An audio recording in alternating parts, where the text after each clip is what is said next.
মাছে ভাতে বাঙালির যে তকমা তা গত অর্থবছরেই হয়েছে আরও দৃঢ়। জাতিসংঘের খাদ্য ও কৃষি বিষয়ক সংস্থার প্রকাশিত প্রতিবেদন অনুযায়ী বৈশ্বিকভাবে মাছ উৎপাদনে তৃতীয় থেকে দ্বিতীয় অবস্থানে উঠে এসেছে বাংলাদেশ। ৪৭ লাখ হেক্টর জমিতে প্রায় ৫০ লাখ টনের বেশি মাছ উৎপাদন হচ্ছে দেশে।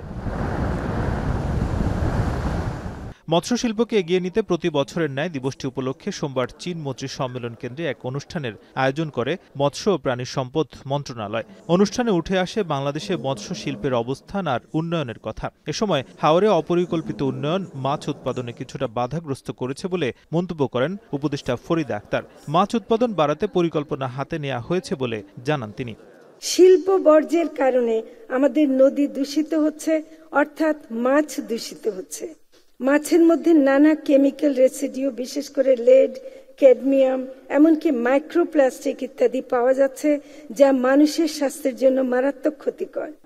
দেশে মিঠা পানির মাছের যেমন চাহিদা আছে, তেমনি চাহিদা বাড়ছে সামুদ্রিক মাছেরও। কিন্তু সামুদ্রিক মাছ আহরণে বাংলাদেশের অবস্থান ২৫-এ। সমুদ্র উপকূল অঞ্চল রক্ষায় আলোচনা শুরু করেছে সরকার উল্লেখ করে প্রধান অতিথির বক্তব্যে ডক্টর মোহাম্মদ ইউনূস বলেন, বাংলাদেশ এখনো সমুদ্রের জগতে প্রবেশ করতে পারেনি। সমুদ্রের অবারিত সম্পদ আহরণের চেষ্টা করতে হবে বাংলাদেশকে। তাই বিশ্ববিদ্যালয়গুলোতে এ বিষয়ে অধ্যয়ন বাড়ানোর পরামর্শ দেন তিনি। সমুদ্র উপকূলীয় অঞ্চলের সম্পদ ও পরিবেশের টেকসই ব্যবহার নিশ্চিত করতে আমরা আমাদের বন্ধু দেশগুলোর সঙ্গে আলোচনা করছি এবং তারা সাড়া দিচ্ছেন। আমাদের বিশ্ববিদ্যালয়ের পাঠ্যক্রমেও গভীর সমুদ্রে মাছ ধরার বিষয়টি অন্তর্ভুক্ত করতে হবে।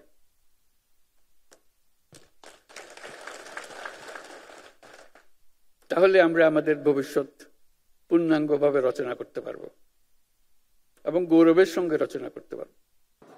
ডক্টর মোহাম্মদ ইউনূস বলেন, নদী শাসনের নামে এর প্রতি নির্দয় আচরণ করা হচ্ছে। বর্জ্য ফেলাসহ নানাভাবে নদীকে ক্ষতিগ্রস্ত করা হচ্ছে। তাই মাছ সংরক্ষণের পাশাপাশি জলাভূমির প্রতি যত্ন নেয়ার আহ্বান জানান তিনি। এই প্রকৃতির অবদানের কথা, তার প্রতি আমাদের সদয় হবার তো কথাই উঠে না।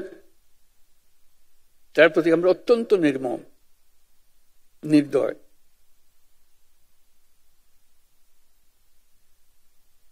সে আমাদেরকে অন্য সব কথা বাদ দিল, শুধু একটা খাবারের কথা সে আমাদেরকে প্রতিনিয়ত দিয়ে যাচ্ছে। আমরা শুধু ধরে আনছি, পরিবেশন করছি। তার প্রতি সদয় হবার চিন্তা আমাদের মাথায় আসে। পরে জাতীয় মৎস্য সপ্তাহ ২০২৫-এর শুভ উদ্বোধন ঘোষণা করেন প্রধান উপদেষ্টা। এর আগে মৎস্যশিল্পে অবদান রাখায় মোট ১৬ ব্যক্তি প্রতিষ্ঠানকে স্বর্ণ, রৌপ্য ও ব্রোঞ্জ পুরস্কার হাতে তুলে দেন তিনি। নাজমুস সাকিব, এখন, ঢাকা।